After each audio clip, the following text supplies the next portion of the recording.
Nice crowd tonight. Thank you all for showing up. I think you're really going to enjoy this. I saw Wes do this talk a few weeks ago and was really impressed and recommended to the Darien Library that he be invited to come down this evening. I know Wes because I serve on the board of directors of the Merritt Parkway Conservancy, and I think you're really going to enjoy this talk.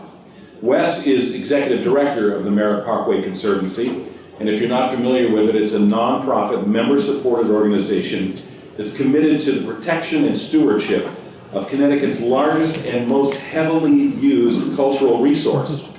That's the Merritt Parkway, which is listed on the National Register of Historic Places and a federally designated scenic byway.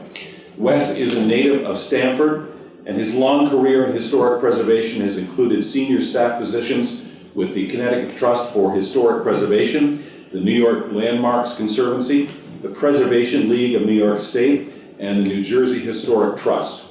He's also taught historic preservation at the Parsons School of Design in New York, Rensselaer Polytechnic Institute in Troy, and the Brooklyn High School for the Arts. And he currently serves as a volunteer preservation advisor to the Mary and Eliza Freeman Houses in Bridgeport, Stanford's First Presbyterian Church, and the New Canaan Preservation Alliance. Please welcome Wes Haynes.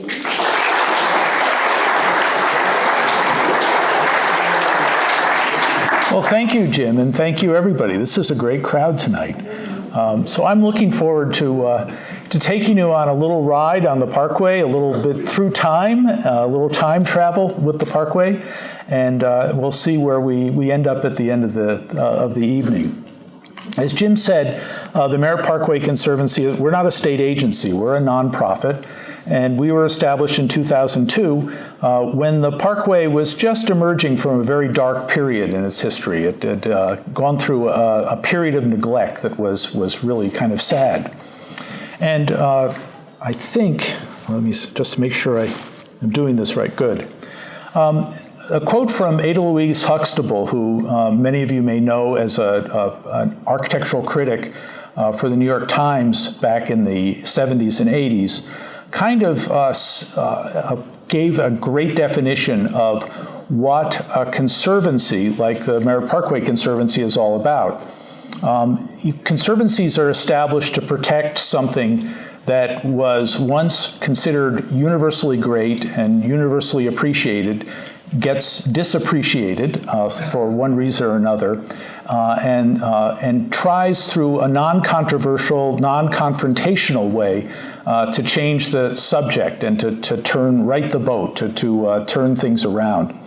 And the Merritt Parkway Conservancy was part of a movement of conservancies, really starting with the Nature Conservancy in the 1950s, but that moved to protect water and clean air, that moved into the built environment in the 1980s. And so that's when we saw the creation of the Central Park Conservancy to sort of take away the Robert Moses work that had been done to the Central Park, which made it unusable to most people. There were other conservancies established, the New York Landmarks Conservancy in New York City, to move in and create a little space between the developers who opposed landmarking of historic buildings and the community in New York that really wanted their neighborhoods protected from overdevelopment. And today, I mean, New York has been transformed, Central Park has been transformed, these conservancies really work. So what we try to do is partner with DOT in a non-confrontational way. We have separate missions. DOT is all about safety and efficiency, and the Conservancy is about stewardship of this great resource, the Merritt Parkway, which I'll try to get you excited about this evening. So Ada Louise basically said the cycle is a resource is appreciated, then it's relegated to the dustbin of history, but sooner or later, if you wait long enough, it'll be reappreciated again. And that's exactly what's happening with the Parkway. So my talk is about the past and the future of the Merritt Parkway. And the future being really a vision to update it to what we currently need from the Parkway. We're different than the people that built it. We have faster cars, we have more cars on the Parkway, and so there's adjustments that are being made. But what we're trying to do is get it back to with keeping its soul intact. So let's start with the origin of the Parkway. It has a really long and wonderful origin that goes back really to the turn of the 20th century. The automobile was kind of introduced very suddenly, and the first president to take a ride in an automobile was Theodore Roosevelt in an electric car in Hartford, Connecticut. So we have a long association with the car. We gave birth to some of the early automobile industry in Connecticut, eventually moved to the Midwest. But it was a sudden change, just like the internet was a very sudden change in the mid-20th century. We weren't prepared. Our roads weren't designed for moving cars around. And by the 1920s, it was a problem in Connecticut. This is Westport on the Boston Post Road in the 1920s. People didn't really have clear rules on how to drive. There were way too many cars on the road. You couldn't even move through the centers of southern Fairfield County with any sort of alacrity. In the 1920s, road improvements were made to the Parkway, but they were pretty ugly. I mean, we were really creating extremely ugly environments, and a whole backlash rose up. It was the Good Roads movement and the anti-billboard movement to say, let's, if we're going to be creating these new spaces, these new public places for cars, let's at least not really destroy the landscape in the process. By 1922, there was a new vehicle that was coming up, and it wasn't just the automobile, it was the truck. And truck traffic was very important to industrial Fairfield County. Bridgeport, Stamford, Norwalk were huge industrial centers that during World War I had serious problems moving stuff that we were making in Fairfield County to Boston and Brooklyn, where it was being used in the major Navy yards. So there was a movement to create new roads for trucks. And trucks and cars didn't mix on the Post Road, which was already crowded with cars. So a new 30-mile state highway was planned to parallel the Boston Post Road, approximately 6 miles north of it. Basically, this was the origin of the Merritt Parkway as a truck route through the undeveloped part of Fairfield County. And of course, I mean, people weren't that different from us then. People really were repelled by this idea of through very wonderful rolling hillside to all of a sudden just introduce a truck lane. Also, it made no sense geographically because all the industries were located on the Sound. So the people in Connecticut, the Fairfield County Planning Association, which we had in place by the 1920s, started looking over the line towards Westchester County. And they had been developing a system for the automobile called parkways since about 1909 when the Bronx River Parkway opened. And they found that for the investment in the Parkway at $34 million for the Parkway system up to that point in time, they were yielding $856 million of added value to real estate in Westchester County. So, if you drive through Westchester County, it's got an enormous network of parkways. You get off those parkways, and they're very, very dense neighborhoods, all from the 1920s that were developed as a result of that. So Fairfield County took note and said, well, maybe we should keep the trucks on Route 1 and develop a parkway to create real estate and added value to Fairfield County real estate. The parkways in Westchester, the black line, the red line connects two different roads. One is the built-up Hutchinson River Parkway to the left, And to the right, the dotted line was where the truck route that was now being considered a parkway was to be located by about 1925. Now, it took a lot longer to build the Merritt Parkway in Fairfield County because we are residents of Connecticut. We have very strong opinions about home rule, and you had to get every single town that this new road went through to sign on to it. The only person that was available and basically had the skill set to do this was our congressman, who was Schuyler Merritt. He was an industrialist from Stanford. He was president of the Yale and Town lock factory. And he was also our congressman for numerous years through the first quarter of the 20th century. And he was the one that went through and sold this idea. He needed this parkway. He needed to move product from the Yale and Town factory and the other industries he was involved with out of Stanford. And he needed to segregate truck and car traffic. So he really pushed it. And he cut a lot of deals with the individual town committees in the numerous towns along Fairfield County. And everybody seemed to add on another layer of desire. People didn't want billboards. People didn't want anything that was ugly going through their backyards. People didn't want a lot of noisy trucks. So the parkway kind of evolved through that as a kind of a super parkway. It out-parkwayed the Westchester parkways. It was a much different type of road. And it's almost as if you're crossing in Europe into a different country when you go between Westchester County Parkway System and into the Merritt Parkway System. It's a completely different experience. So it evolved from a highway to a parkway, and people by 1925 were calling it Merritt's Parkway, a modern parkway that was designed not just for getting from here to there. It wasn't really even thought of as a commuter road at this point, but it was designed for pleasant transit.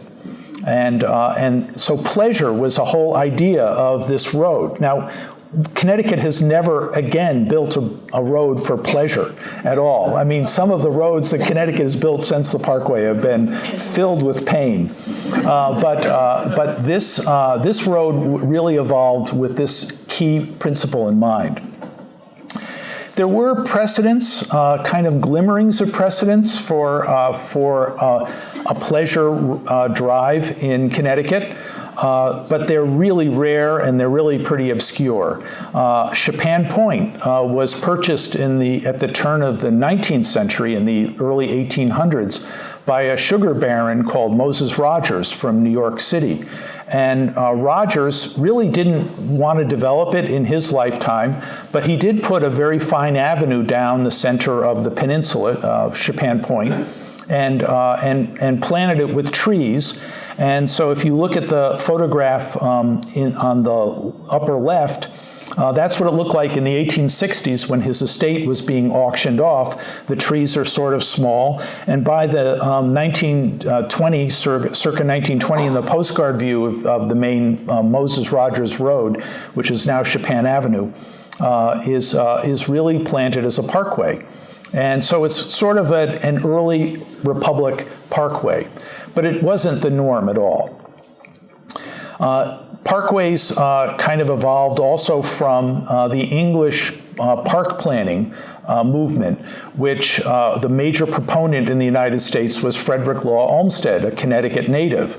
Olmsted got control of the design and construction of Central Park in New York in the 1860s, and introduced a number of innovations that he had observed in Europe. One of the most important ones was segregating different types of traffic through the park. So there were pedestrians that used the park to stroll through on a Sunday afternoon. There were carriages that used it. There were bridle paths. And so he did this with a series of bridges, then underpasses and overpasses. And Central Park has some 35 bridges within the park. They're all individually designed, one-offs. And that was a principle that the planners of the Merritt Parkway adapted some 50 years later. So as I mentioned before, no billboards was a primary principle in terms of informing how the parkway would take shape. And that's why we have a ban on commercial vehicles to this day.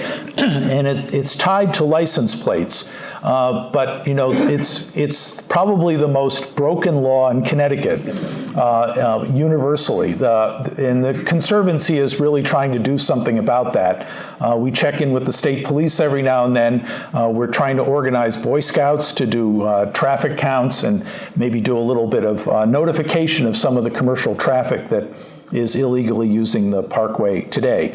But we have fiercely been able to defend the absence of extraneous signage, including billboards on the parkway. The parkway, one of the ideas of the parkway was to blend into the existing landscape. Now, the location of the parkway was one of the most difficult areas in the United States to build a road. It was going across a series of rolling ridges that are quite beautiful, but if you looked at all the main roads before the Merritt Parkway was built, we had the Post Road, which is located down at the Sound, where the ridges are pretty stubby at that point, and they're not that insurmountable. And then we had a lot of north-south roads going up in the valleys between the ridges. But the Parkway attempted to introduce a brand new road across that really rugged landscape. And unlike Pennsylvania, which was also building its Pennsylvania Turnpike at the same time that the Parkway was being built, the Pennsylvania Turnpike really did deep cuts through the mountains. They had to go through the Alleghenies, even bigger mountains than we had, and they straightened it out. It's almost a straight shot. The proportions of the road are very, very similar in terms of the original lane size, but the Merritt instead intentionally rolled with the hills. And in fact, early critics of the Merritt from New York State, who felt that their parkway system was better, called it a roller coaster because it was such up and down throughout. But the curves on the parkway were intentional to break up the monotony of the drive. And some of them in Greenwich were very, very tight. That was the first stage built, and they realized that they were a little too tight for safe traffic, even at 45 miles an hour. But after that, they did straighten out the curves somewhat through the landscape.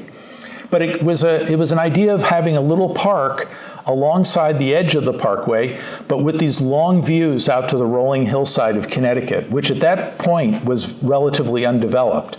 All the development that you see near the parkway now that's screened by the large group of trees on either side of the parkway was all a consequence of the parkways being there and making it easy to commute to New York. Another thing, like Central Park, the parkway was the first road to be completed that eliminated all at-grade crossings. It beat the Pennsylvania Turnpike by about 4 months in terms of its official opening to do that. But they were the first two highways in the United States to be completely built without any stop signs at intersections or yield signs, that you could just drive, you could get on the parkway, and if you didn't have to get off, you just kept going for 37.5 miles. And to the idea of the Cloverleaf interchange, which was a graceful way to exit and deaccelerate as you got off a road, was a theory up until the time of the Parkway's construction. And the Parkway was the first one to kind of systematically do it, although there was no opportunity to put a pure cloverleaf, one that had 4 identically sized circles for the exit ramps and entrance ramps, because it had so much existing ledge and existing development to deal with. So but the concept is first executed on the Merritt Parkway. So no stop signs. This was a very, very popular thing. A rumor had it that that this was an idea that many of the town leaders in Fairfield County who wanted to get to the Yale bowl games wanted put in, and that was probably a truth. It cut down the amount of time, which was close to 4 hours to get from New York City to New Haven for a Yale game, down to like, the Parkway didn't originally go to New Haven. It dropped you back down onto the Post Road when it was first built in Milford. But it cut that time of travel time to New Haven in more than half. It was pretty amazing.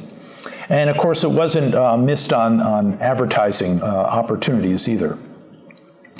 The Parkway, unlike the early phase of the Westchester Parkway system, was built with a continuous median divide. So instead of the traffic, just being divided by a painted white line on the road, there was actually a grass strip. That wasn't a new idea in street design. Boulevards, many of the streets in Bridgeport, you go to New Orleans, I mean, many of the urban areas, Boston, are planted with green strips. But for a limited access highway that was just meant, for you to go as fast as possible from one point to another, it was a real innovation, and it broke new ground there.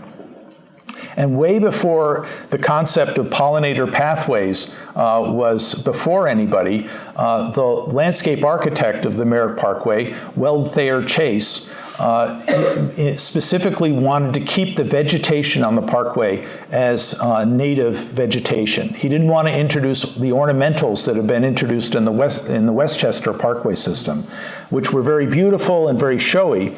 But he felt that the Connecticut landscape deserved the Parkway would blend into the major landscape much better if he kept the vegetation native. And instead of drawing out his ideas of planting for the guys who were lugging that tree off the truck, he set up little mock gardens. This is a little mock-up that he had for the Parkway. Those two dirt tracks are actually the lanes of the Parkway. And he would put sticks of the type of species of tree in the ground to indicate where he wanted the plantings to go. It was the first really automobile road that had full integration of landscape and architecture.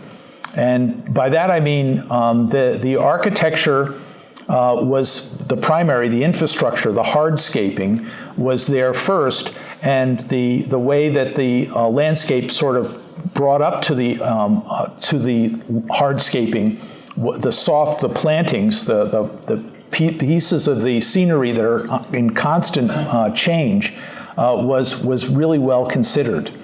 And so, the bridges would sort of reveal themselves for these openings in the shrubs and the trees that were planted on the Parkway. This is one of Weld Thayer's drawings of one of the bridges and his concept for planting around the abutments.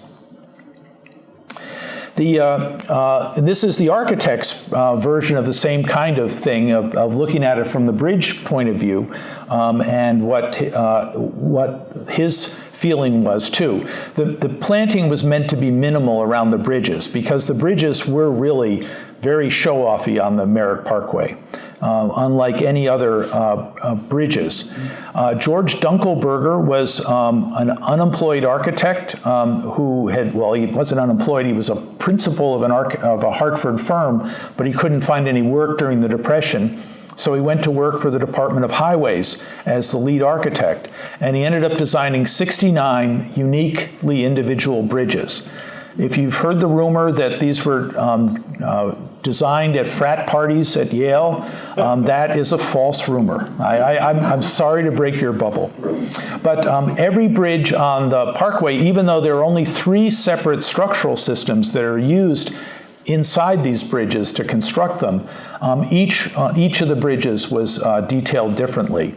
And the really remarkable thing about the Parkway is that they all have an Art Deco sensibility to them, either in the grace of the lines, the kind of lines they use, or in specific details. And many people regard this as the largest Art Deco construction in the United States. So one of the earliest bridges was the Guinea Road Bridge in Stamford, which is unusual because it's one of only 3 bridges on the Parkway that are faced with natural stone. The rest are made out of concrete. Guinea Road ended up being way too expensive to construct, and would have blown the budget that the highway department had put aside for the bridges. So they decided to go with the less expensive material, concrete. This appalled the landscape architects who designed the Westchester County system. They felt that concrete was an inferior material. Obviously, today it's the de rigueur material for highway bridges, but back then it was considered a very innovative and kind of gutsy thing to do.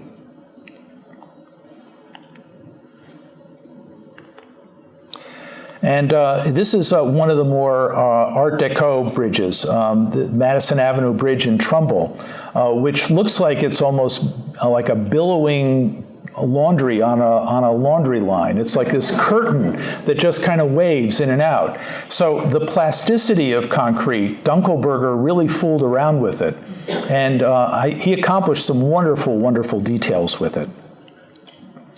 For example, this is a kind of a Renaissance detail called a banderole that you find in Renaissance doorways and mantelpieces, a European Renaissance, that's blown up to supersize and rendered in concrete on the Parkway as just a decorative feature.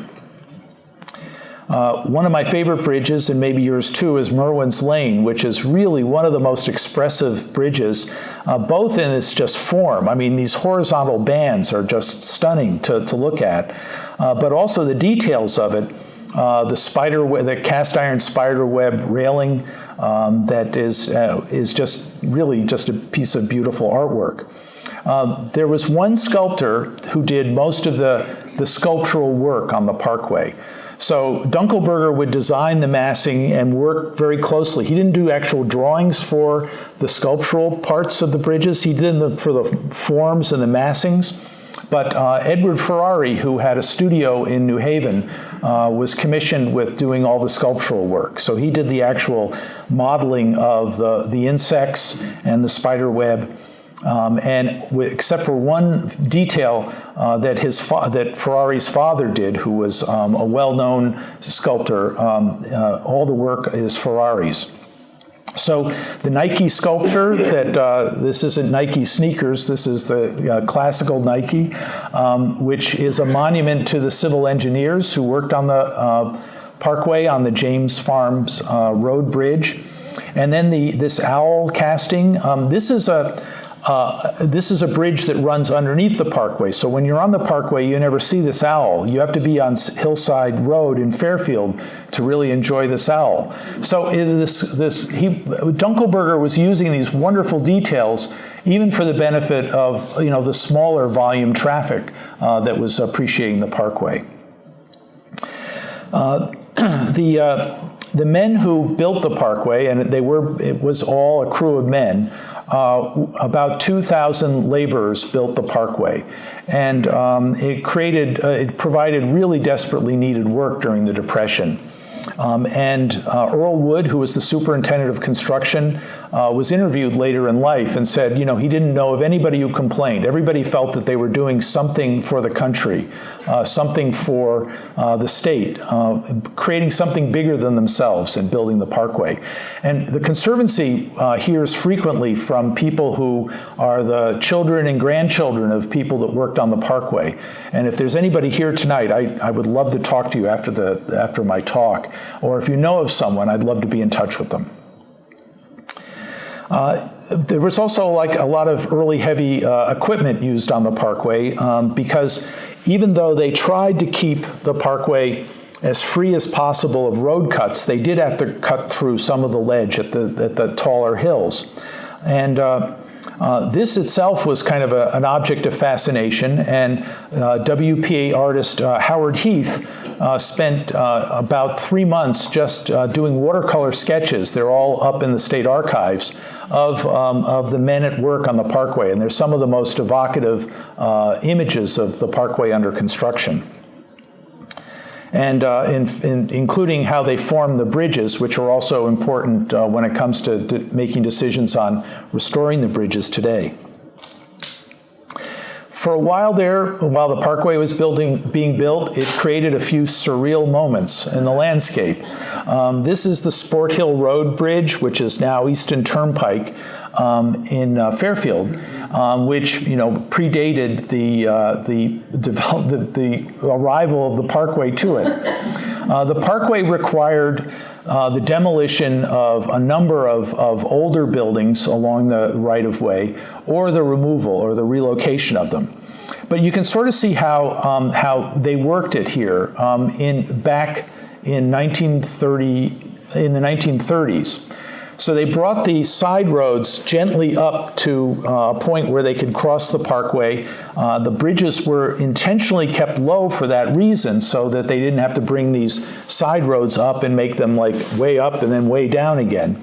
And they avoided this idea of the flyover, which we now do. If you've been up to Waterbury, the Mixmaster at the intersection of Route 8 and 84 is kind of like one of the most expressive examples of what the Parkway is not. And so you can see how that worked with the bridge without the landscape in place that. So they would cut certain areas of the Parkway, and when they had to dig and dig out for earth to berm up and make the road beds, they made ponds, and there were all sorts of man-made water features along the Parkway that were made in the depressions left by the quarry sites. And this is one of the houses being moved away from that bridge after it was constructed. So at the end of the day, there's a myth that the Parkway is a WPA project. And there was WPA funding in the Parkway, but it was only about 2% of the total cost of the Parkway. The Parkway cost an astounding $22.7 million, built over a period of 4 years. And of that, 27% was paid by the state. And the other 71% was paid by bonds issued by Fairfield County municipalities for the Parkway. So this was a real unusual funding scenario compared to how roads are funded today. 80% federal money and 20% state money, and very little local input in them. And I think it shows because it is such a great road. And I think that, if the people of Fairfield County were paying for it, they wanted something built that they wanted, and not something that was being forced on them from somewhere else. It was also interesting because it involved a lot of civic engagement, which is also difficult to do in these times. But the garden clubs in each of the communities sort of took it upon themselves to plant some of the more ornamental features of the Parkway. We had a lot of mountain laurels in the original scheme. The mountain laurels got largely killed by salt spray. They didn't realize that salt would, planting so many mountain laurels would eventually end in their demise. The dogwood blight of a few decades ago, took out a lot of the original dogwoods, but we are putting dogwoods back on the Parkway.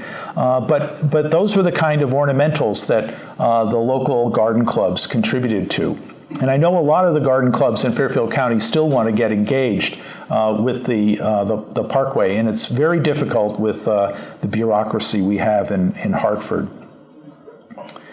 The biggest impact was that, and a number of scholars have pointed this out recently in Connecticut, is that it introduced modernity to Connecticut. Connecticut was a little bit set in its ways, was very, very proud of its colonial past. It was kind of ashamed of its industrial present at the time.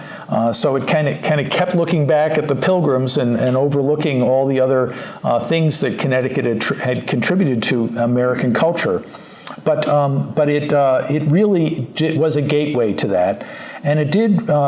It did have elements of that too.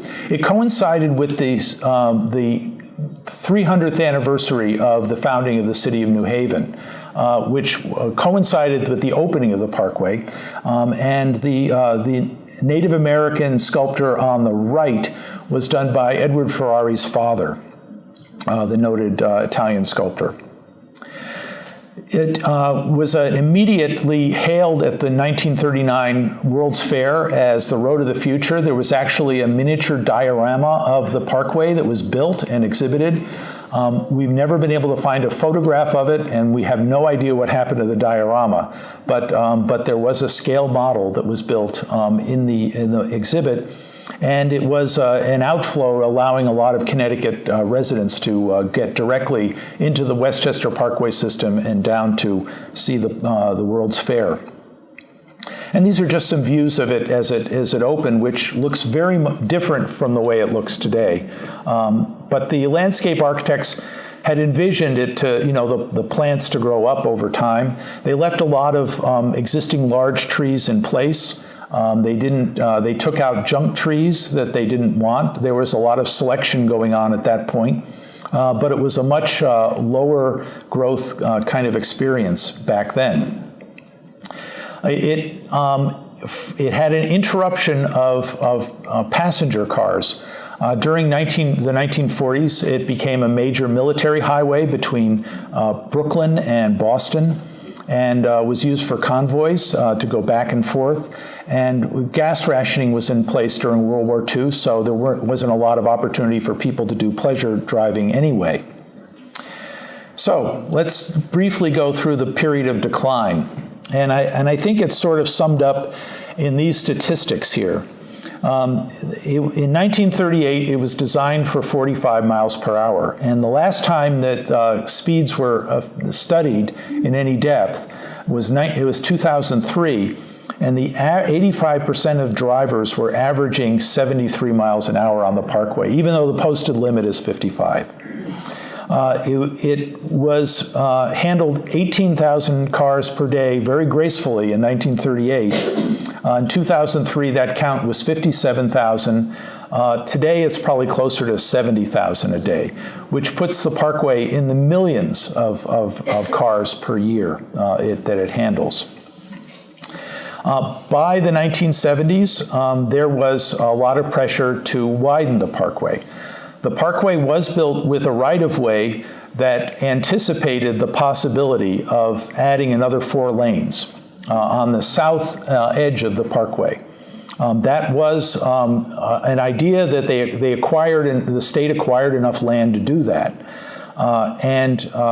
Mr. D'Addario, who used to own the Hi-Ho D'Addario up in Fairfield, came up with a proposal. He was a road builder in the 1980s to double the Parkway, to do an imitation Parkway side by side. And, it was an interesting idea, but doing an identical road that was then out of scale, really, to the way cars were built and driving, and would have been cost prohibitive to copy all those bridges in the 1980s. The idea never went very far.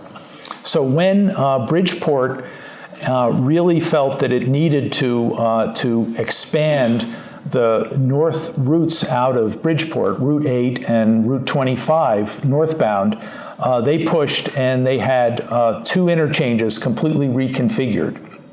And thus arose the first protest movement against the Parkway, which was the Save the Merritt Committee. And they were very effective at getting the state to scale back slightly the design, but they weren't effective at stopping it. And that's when people started to get alarmed. Subsequently to that, the Parkway was listed by the World Monuments Fund as one of the most endangered properties in the historic properties in the world, and by the National Trust for Historic Preservation as one of the most endangered properties in the world. So this is basically what the Parkway, if that movement hadn't been stopped, the Parkway would pretty much look like any other road in Connecticut right now. We would have lost all the specialness. It probably wouldn't move traffic faster than it does right now either. When it came to the city of Norwalk and the city of Danbury pushing for Super 7 to be built up the Route 7 corridor, was just after the Merritt Parkway Conservancy was founded. And we found ourselves in the awkward position of trying to be non-confrontational, but having to sue the state to stop the construction of an interchange that would have been even bigger than the Route 8 or Route 25 interchange. And we succeeded in court. Fortunately, the Parkway at that point was listed on the National Register of Historic Places. There were federal controls over the expenditure of federal money on public properties, and we won in court. We got an injunction. The judge said, go away, DOT and Conservancy, go work out an alternative. And we're still working on it since 2002. We're closing in on a solution, but we're still working on it. So this is what, it's one of our main stewardship challenges today for the Parkway. Now, the reappreciation of the Parkway started once during the Weicker administration, we had a very enlightened Commissioner of Transportation. And so we were able to get the Merritt Parkway listed on the National Register. The DOT had opposed listing it on the register up until that point, even though many, many people in the county and many people in the state wanted to see it on the register. And that triggered establishing design guidelines for corridor improvements to adapt the Merritt to handle more gracefully the type of volume and the type of speeds and the way people were driving. So there were three sets of guidelines that were developed. One was for the corridors themselves, the roadways. There were ideas that we needed to establish a breakdown lane. The Merritt had never been designed with a breakdown lane. So there was a design that was developed specifically for the Merritt. Each side would be widened by 4 feet on the right-hand lane, and that would be paved as part of a breakdown. And then part of the 4 feet in front of the planted area on the right-of-way would be put in as stabilized earth. So when you pull off onto solid pavement, but it only looks about half the size of what you're pulling off on. There were other ideas in that, and I'll show you a couple in a minute. There was also a landscape master plan that called for bringing back some of the species that had been lost over time and putting in hardier hybrids. And then a bridge study was done, looked at the condition of the bridges. The concrete was holding up very well for concrete of its age in the 1980s, but it did need a lot of work. Concrete does weather over time, and concrete relief, sculptural relief, does weather off. So this is how the adding the breakdown lanes works. This is before the breakdown lane was added in March 2009 from the Morehouse Road Bridge, and without any changes to the median, but only over to the side. This is while it's in construction. So you can see the area that was disturbed and added onto very clearly with this. So it did require them cutting back on the ledge. And this was the first phase of 8 phases of corridor improvements that were introduced starting in the early 2000s. And we're just starting the 8th of those 8 phases next year, which will be Norwalk. So the pain that you've gone through for the last 3 years in Westport is going to be relocated to Norwalk. And there'll be 3 more years of it, and then the Parkway corridor will be fully rehabilitated and brought up to a more contemporary standard. One of the details over the guide rails that had been put in the parkway were very, very Spartan early on. They were few and far between. They weren't really needed all that much, but they were made out of wood, and wood rots pretty quickly. So over time, they were replaced with galvanized steel. Steel bends and gets deformed and gets pretty ugly pretty quickly. So the guidelines developed a new detail called the Merritt Parkway guide rail, which is used throughout the country. It's accepted by the federal DOT, and it's used in parks around the country. It's called the Merritt Parkway guide rail. And it's a steel reinforced wooden guide rail. So, you know, if you wonder why when you're driving the parkway, the guide rail is one material and then you go into another section, it's another material, it's just because the old steel guide rails haven't been replaced. But by the time the corridor is done, it will have the Merritt Parkway guide rail throughout. Bridge restoration is a major feature. We have done 40 of the bridges so far. There's still 29 that need to be done, and 15 of those are slated to be done during the Norwalk improvement between 2020 and 2023. And this is the Comstock Hill Bridge. This is the one with those wonderful sculptural reliefs by the Ferrari father and son. And I hope you can see from this photograph, the dark area there is an area that had been tagged with graffiti.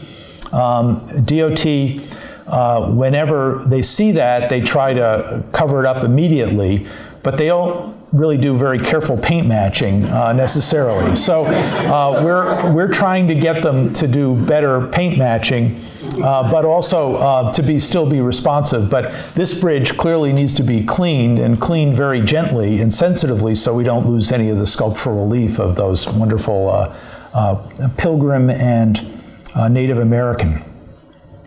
This is a standalone bridge project that we've been waiting for 10 years. This bridge is mostly a steel frame bridge, and it needs Lake Avenue in Greenwich.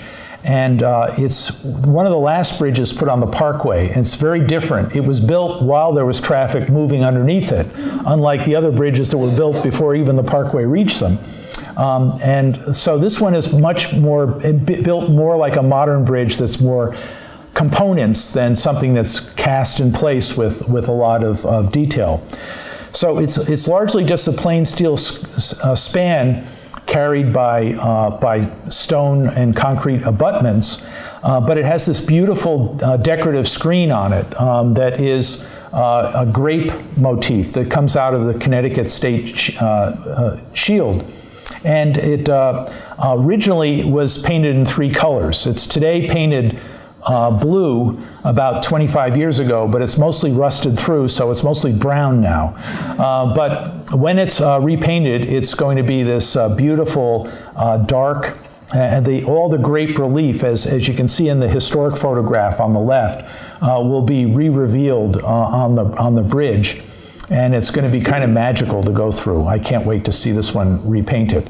And here the Conservancy brought into the project, we were able to bring in a conservator from New York to do paint analysis, to get down there, take little pieces of paint layers, look at them under a microscope and match the original color scheme, which had been painted over only twice in its 80-year period, which wasn't enough.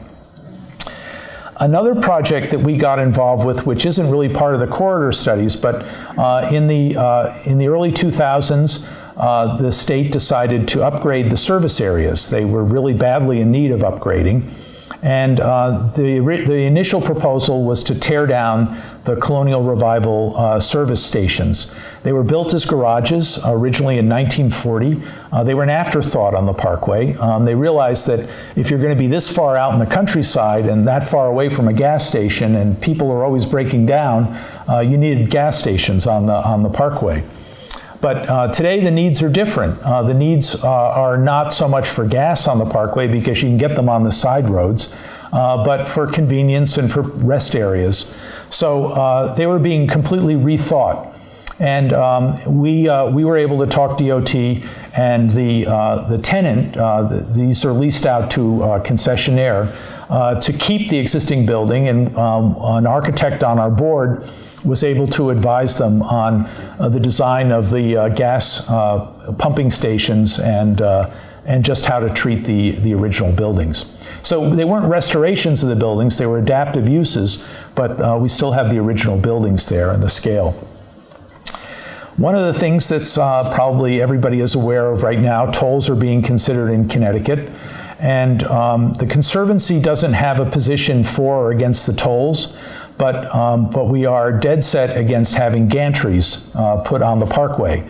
It will completely destroy the experience of the Parkway. You'll be able to see them for miles. They will just be a deal killer. The gantry in the lower left here is a gantry on the Garden State Parkway in New Jersey, which is a parkway in name only. It is not a parkway-like experience, and we really want to protect that. So whether you're for or against the tolls, please talk to your state legislator, your senator, your representative, and just say, please don't put gantries on the Parkway. We also don't think they're appropriate for the Wilbur Cross, as they're talking about doing on the Wilbur Cross as well. This is a diagram that was done in a documentation study that led to the reappreciation of the Parkway. It showed basically how the growth by the 1990s had caught up with the Parkway. And this is probably one of the most existential stewardship challenges we face on the Parkway, is managing the vegetation. I mean, the bridge stuff we've got down pretty well. The corridor will be rehabilitated in another 4 years, and the Jersey barriers will go away, but vegetation management is still a real problem on the Parkway. The Parkway was never meant to really be this dense with foliage, and some people really love these trees, but some of them are, they get a little bit quirky, like the one here that looks like it's been pruned very poorly several times. We're okay about taking those trees out, but we really are trying to protect healthy trees. We absolutely take safety very seriously, and there are a number of tree species that were planted that have reached their climax, and they need to be taken out. And we're saying goodbye to a lot of the white pines just because they are posing a real danger to people on the Parkway. The ash trees are all being attacked by emerald ash borers. It's just a matter of time before they're gone. But so far, the blight on the oak trees that is present in eastern Connecticut hasn't migrated this way in western Connecticut. And as long as that's the case, we're very protective of our oak trees. But the trees do come down and cause storm damage. They block the road. They prevent emergency vehicles from getting in to deal with the cleanup, and they stop traffic. So one of the things that we have been really aggressive about is controlling invasives. There are a lot of invasives, vines that are choking the trees, that are killing them behind the right-of-way. This is a piece of equipment that is small, that can navigate around difficult terrain and without taking out a lot of trees. One of the problems that we faced after Sandy was that the state went in very aggressively in New Canaan and Norwalk and took down maybe too many trees. And we were very unhappy about that. We let them know. We've been negotiating with them ever since to use more sensitive equipment on the Parkway that can be a little bit more selective in what they take out, so they don't have to clear cut these huge swaths that they had been doing. And we just tried out some new equipment in Greenwich just earlier this year, and it seems to be working very well. They can take out a huge dead tree without getting onto the grassy area and compressing all the soil and inviting new invasives in and clear cutting their way in to reach the dead tree. So they can reach it all from the roadway, and it's really pretty impressive. We have also been wary about the proposal for the multi-use trail that would go along the south right-of-way of the Parkway, which was the area that was left for for the additional expansion of the parkway should it ever be needed. And we don't oppose the concept of having people ride bicycles through there, but we do oppose the concept of making this a multi-use trail that is designed to a federal standard that would require separating it from the parkway with a chain link fence, which I think would be a kind of a buzzkill to drive the entire length of the parkway along a chain link fence, and lighting it at night and paving the walkway, and leveling the grade changes even more aggressively than the parkway itself is leveled. It would require a whole level of infrastructure, and it would be a very major investment, and we feel that that investment could probably be put to better use on the parkway. We are considering a program working with DOT of lighting the bridges, maybe for special occasions. This was something the Conservancy did back in 2002, one holiday season. We lit 2 of the bridges. It was pretty well received. And I don't know about you, but I've been noticing Lockwood Matthews being lit up now at night from I-95, and it is stunning. It is really an impressive moment. That building that was just a dark area at night really jumps out at you. So I feel that this would be a way to kind of celebrate the bridges in a certain way. And at the end of the day, I mean, the Parkway is both a work of art, in my opinion, and also a subject of art. There have been many painters, from de Kooning to Cindy Mullins, who is our own Fairfield County artist. She has done a series of beautiful, evocative paintings of the Merritt Parkway. And I think it kind of brings home a statement made when the Parkway opened in the Bridgeport Post, that the Parkway fills the eye with beauty and the mind with peace. And I think that that's what this road is all about, and that's why I'm so hot on it.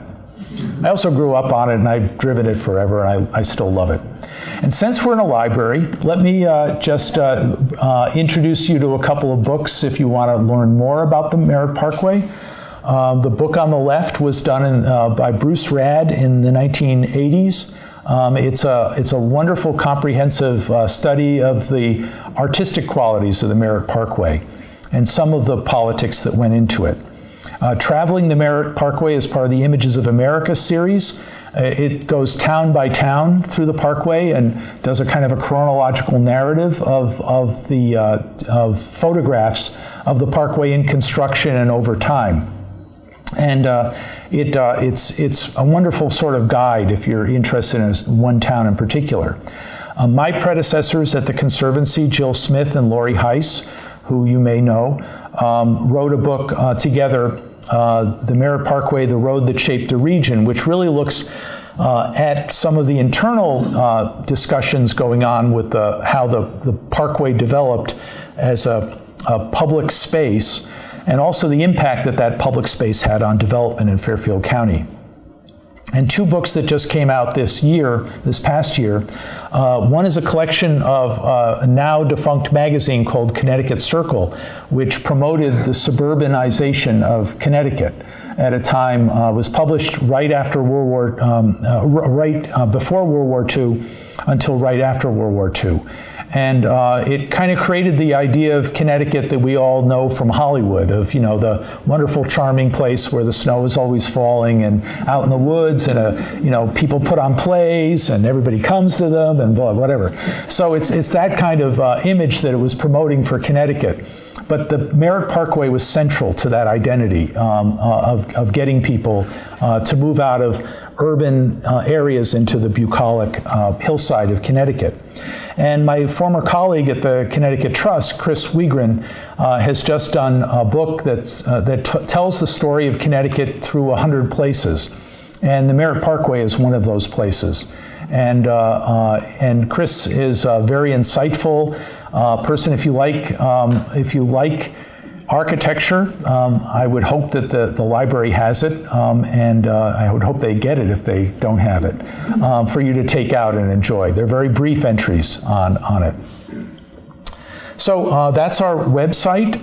If you want to find out more about the Conservancy, please go on the website, and I am happy to take any questions you may have. I've been blathering on here for a while now. Thank you.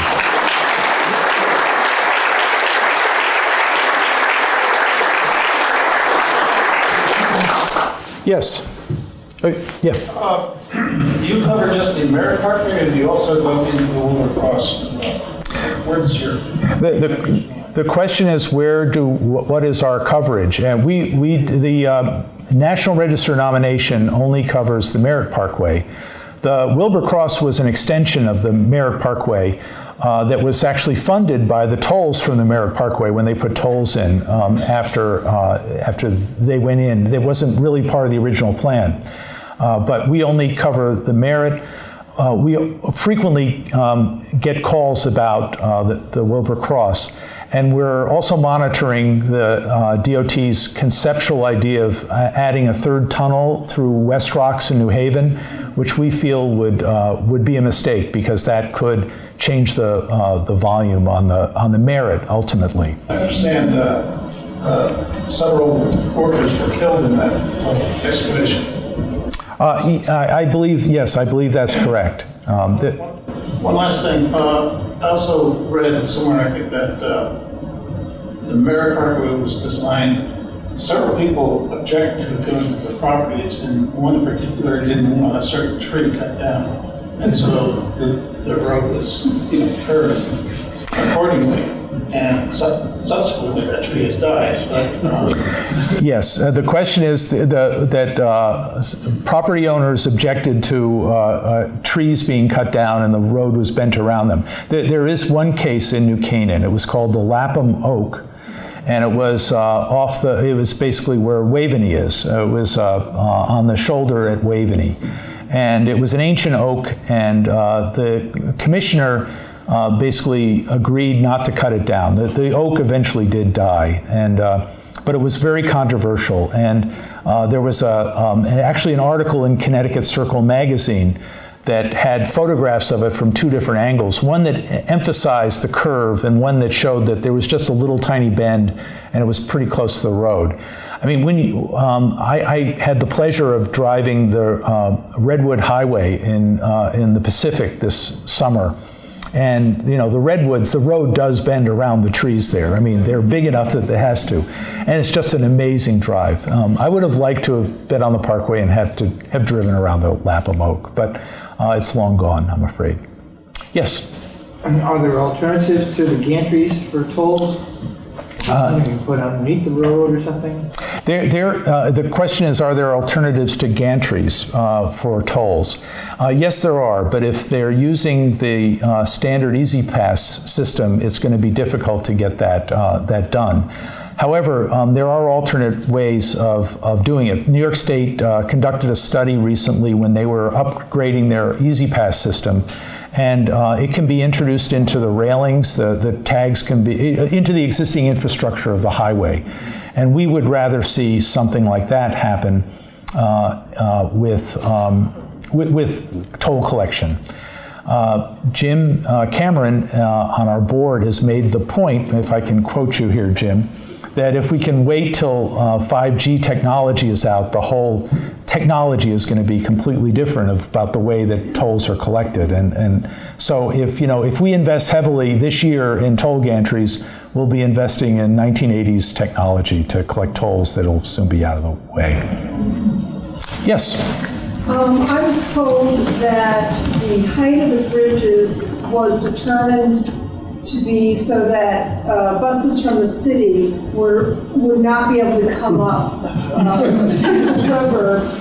What went into what determined the height of those bridges? So the question is, what went into what determined the height of the bridges? Was it to restrict buses from coming on the Parkway? The bus story comes out of Robert Caro's Power Broker about Robert Moses. Moses had nothing to do with the Merritt Parkway. In fact, he had to respond to the Merritt Parkway when it was, the Parkway discussion was happening. He had to end up moving the Parkway to a location, the Hutchinson Parkway, to a location he didn't want to go. He wanted to follow more of the I-84 corridor with the Parkway system, but he was locked into dumping it into where it is in Greenwich at this point. I can't confirm. I mean, I'm a great admirer of Robert Caro. That was never really a thing with Connecticut. I think it was really because the buses would have if they couldn't make it through the bridges in Westchester County, they wouldn't be able to make it to the bridges in the Merritt. It was really a factor of trying to integrate the landscape without doing these big structures, so that as you drive along the Merritt, I mean, you have this kind of feeling of peace because the bridges aren't all that exaggerated. They just kind of roll over you a little bit. But yes, and also trucks were smaller then. They were able to move Army convoys through them in World War II, but trucks have just gotten a lot bigger now. Yes? Clearly, the Merritt Parkway is a very novel idea when it happened. Does the Conservancy consider now of making it the most innovative roadway? The question is, it was novel when it was built, and does the Conservancy think about making it the most innovative highway? We have had discussions on the board about improving wireless service along the highway and doing other amenities that can be done with minimal impact to the visual quality of it. So some of the ways that we're doing it. Not making the highway itself innovative, but making the interpretation and the understanding of its value innovative. We're designing an interactive map on our website that you can pull up details and information about the specific bridges and see them in closer focus, where if you're driving at 80 miles an hour, they're just kind of a blur. I love driving the Parkway at 55 miles an hour. It's a lot of fun. And that may be the most innovative thing I say tonight, is just follow the speed limit. Yes. So those kind of things we're doing. But we understand that if we can't keep up with the times with the Parkway, and I'm not just talking about the volume and the congestion, but if we can't keep up with making this a usable road for people in Fairfield County, we're not going to win this battle with DOT in the long term. And DOT is not the enemy. It's just they have a different mission than we have. Any other questions? Yeah, over there. Yes. First of all, I know the founder and chairman, and he's terrific, and I really thank him for having done this. He also founded the Greenwich Tree Conservancy. And you really hit on a lot of the things that I was going to ask about. The first slide showed invasives. It showed the porcelainberry growing up and over trees, and I see that along 95 as well, so I'm glad that you're addressing that. I hope that they can address it elsewhere. The other issue is where they took down a lot of the trees, and I hope they will be replanting right tree in right place, as we said in Greenwich too.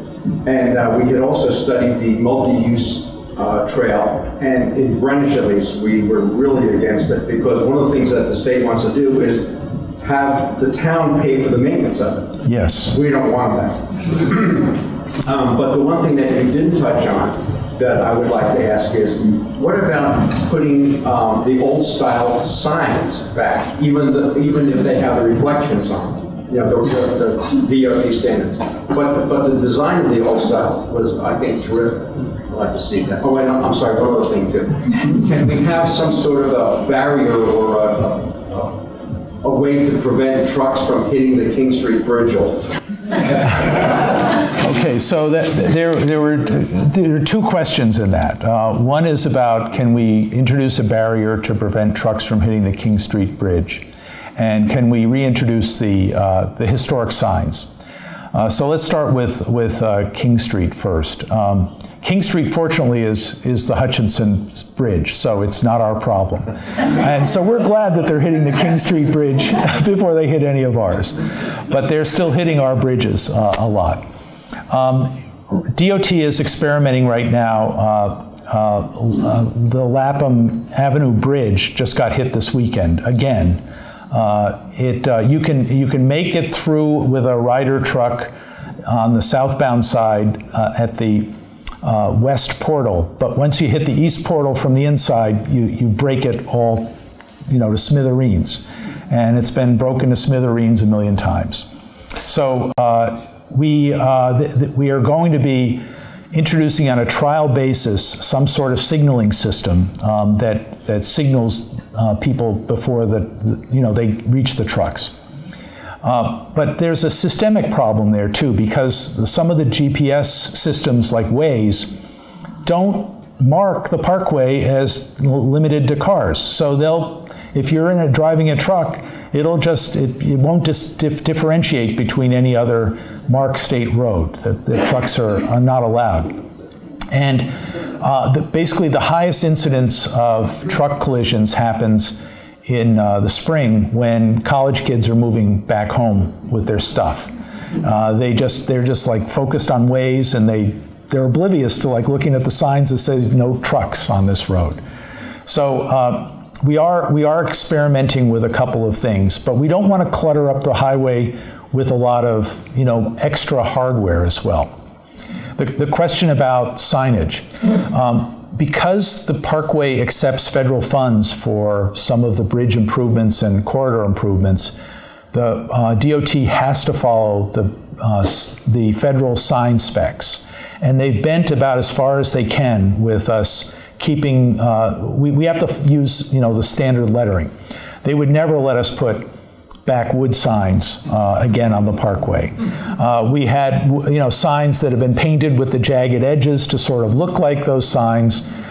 We may be able to fool around with them a little bit more, but right now the signs are being changed, and there's a discussion going on about what the new signs will look like. So I'm glad to hear that I'm not the only one that's concerned about the signs too, and I'll take your comments to heart. Thanks. Yes?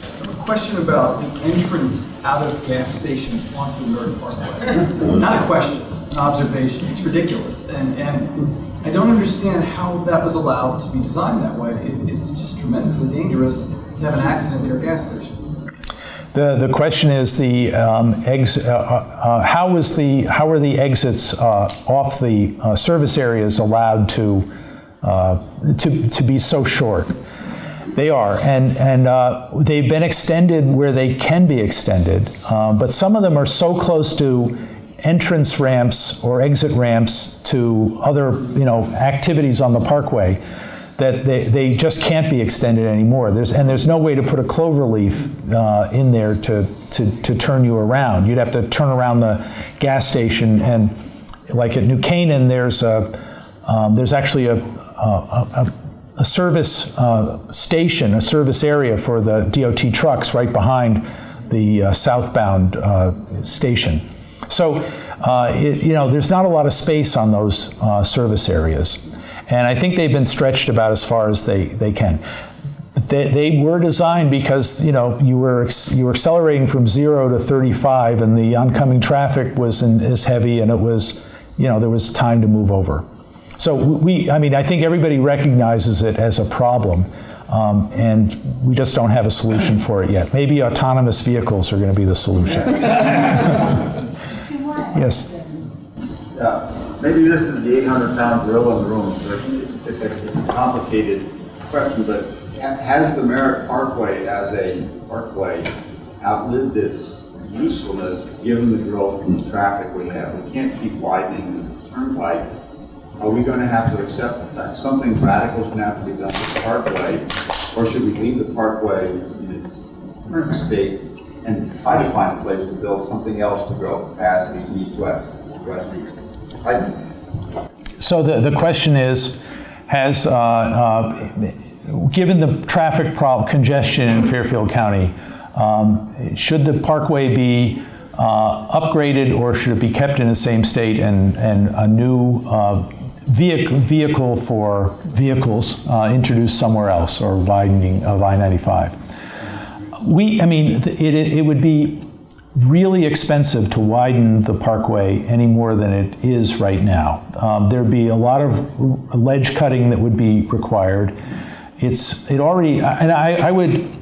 would disagree with your premise that it's outlived its usefulness, because it still carries 70,000 vehicles a day. And I think that's, 3 times what it was designed for. So it is handling it.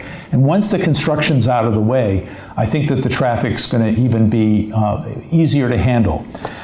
I think we have to change our ways, frankly. I mean, we can't build our way out of this. More people are working from home. They're going into New York less frequently. And I think that I think that the introduction, all kidding aside, of autonomous vehicles on the Parkway would probably work. They're not going to work in urban areas that well, but they'll work better to control traffic flow on places like I-95, limited access roads like I-95. We also need to do more carpooling, and maybe there's a way to do that to get, everybody can't get on and drive their own car on the Parkway or I-95, or we're never going to get out of this mess. I think that also if we were to widen it, there's not just the actual physical cost of all the ledge work that would be needed and bridge work, but there would also be a cost of real estate values adjacent to the Parkway. Those are some of the wealthiest neighborhoods in Connecticut, and that would have a huge economic impact on those neighborhoods. So I think, if we were to introduce an I-95 on the Merritt Parkway corridor, I think we would be shooting ourselves in the foot in Fairfield County for the quality of life. So I'm relatively optimistic that there'll be a technological solution and maybe there'll be a behavioral solution.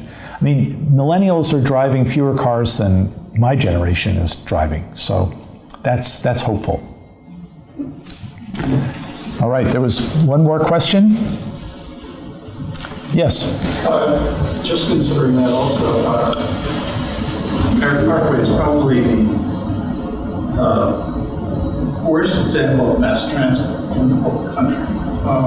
Would they ever consider something like putting a monorail system down the middle of the thruway?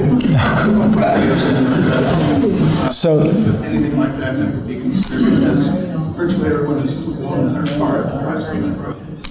the question is, would there ever be consideration for a monorail system down the Merritt Parkway corridor? You may be surprised, but there has been consideration of that. Sikorsky, about 20 years ago, designed a concept for it at DOT's request.